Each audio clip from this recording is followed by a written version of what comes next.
Shalom, shalom, peuple de Dieu. Le Seigneur nous bénisse. Nous sommes à l'entrée du 7e mois.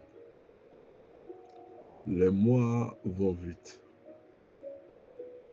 Et les années aussi.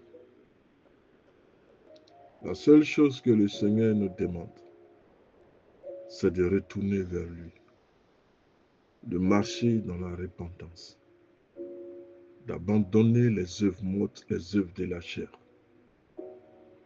D'emprunter un chemin qui conduit jusqu'à lui. Laissons tomber les choses de la chair. Abandonnons les œuvres mortes, ce qui n'a aucune signification, ce qui n'a aucun sens. Mais tous courent derrière ce qui peut leur conduire à leur perte. Ne cherchez pas réellement l'Éternel dans son intimité. Cherchons-le réellement et nous verrons sa gloire. Combien de personnes cherchent véritablement le Seigneur? Notre quête serait de nous préparer au retour du Seigneur. Que Dieu nous bénisse. Je vais continuer encore l'enseignement, l'exhortation sur la parabole du bon Samaritain. Luc 10, versets 26 à 28.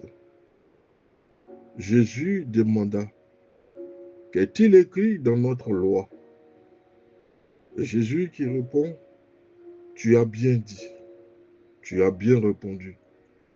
Fais cela et tu vivras. L'amour et la compassion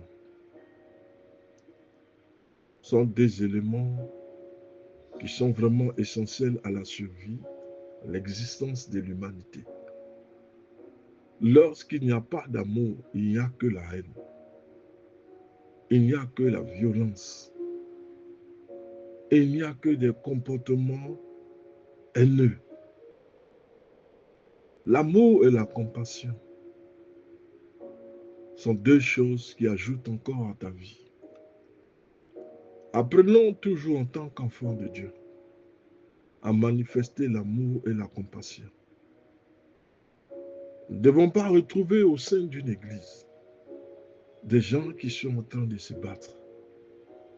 L'église, le pasteur, les fidèles, nous constatons la bagarre. Il faut ramener le feu du Saint-Esprit au sein de l'église. L'église doit refléter la gloire de Dieu. L'église doit refléter la gloire de Dieu. L'église doit refléter la gloire de Dieu. L'église est une église victorieuse. L'église où le Saint-Esprit peut se déployer, se redéployer. Mais sans l'amour, rien ne peut s'y faire. Nous continuons la parabole du bon Samaritain. Et nous avons dit que nous sommes dans le livre de Luc 10, le verset 26 à 28. Jésus demanda, qu'est-il écrit dans notre loi? Tu as bien répondu, fais cela et tu vivras. Alléluia. Fais cela et tu vivras. Amen. Lorsque le spécialiste de la loi s'adresse à Jésus en posant la question sur le prochain, il est probable qu'il ne s'attendait pas à la réponse que Jésus va lui donner. Dans l'esprit du docteur de la loi, celui-ci pourrait penser, en écoutant le déroulé de la parabole, que Jésus dénonce les représentants de la loi. C'est comme si pour lui, il fallait fustiger les représentants de la loi. Parce que dans cette parabole, c'est eux qui ont manqué de compassion et d'amour. C'est eux qui, en principe, devaient manifester la compassion, l'amour au premier chef. Donc, le docteur de la loi, dans la parabole, s'attendait que Jésus dénonce les représentants de la loi, les représentants du temple, c'est-à-dire les prêtres et les lévites, qui choisissent de passer leur chemin sans porter assistance aux blessés. Les lévites et les prêtres sont des hommes. Mais à l'intérieur de chacun d'entre nous doit manifester un regain d'amour, une compassion, une envie d'aider les autres. Ce n'est pas parce que nous sommes de la même race, la même ethnie, la même religion, le même frère, que cela doit être un frein, un obstacle. Cela doit poser un frein et cela doit poser un obstacle. Non. Jésus a plutôt mis l'accent sur le Samaritain, pas sur le Lévite, pas sur le prêtre. Jésus voulait démontrer qui est mon prochain et qui est ton prochain. Et comment nous pouvons venir en aide de façon désintéressée. Pas comme certaines personnes, non seulement qui finissent de t'aider, mais après ton nom sera sur tous les toits, afin que l'on sache que c'est grâce à toi que cette personne est sortie d'une situation. Mais tu as été un instrument que Dieu s'est choisi pour libérer une personne. La gloire, elle revient à l'Éternel. Donc, nous disons ceci, en suivant le déroulé de la parabole. Le docteur de la loi s'attendait à ce que le Messie dénonce les représentants du temple, comme les prêtres et les lévites, qui ont choisi de passer leur chemin sans porter assistance aux blessés. Cela représentait une preuve que Jésus s'oppose au temple en entraînant une condamnation par le dit temple. Pour certains auditeurs encore, la réponse de Jésus semble plaisante, car elle nourrit une critique du système établi. Cependant, il serait dangereux de s'arrêter à cette interprétation qui sont des interprétations superficielles, des interprétations fallacieuses. La réponse du Messie dépasse largement les limites d'une simple critique.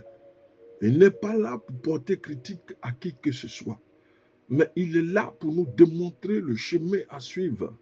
Et ce chemin passe par la foi et la compassion, l'envie, l'entraide, sans rien demander.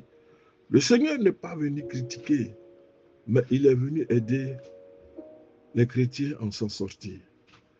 Donc, il ne critique personne, mais par la parabole du bon samaritain, il est en train de démontrer comment nous devons marcher dans l'amour.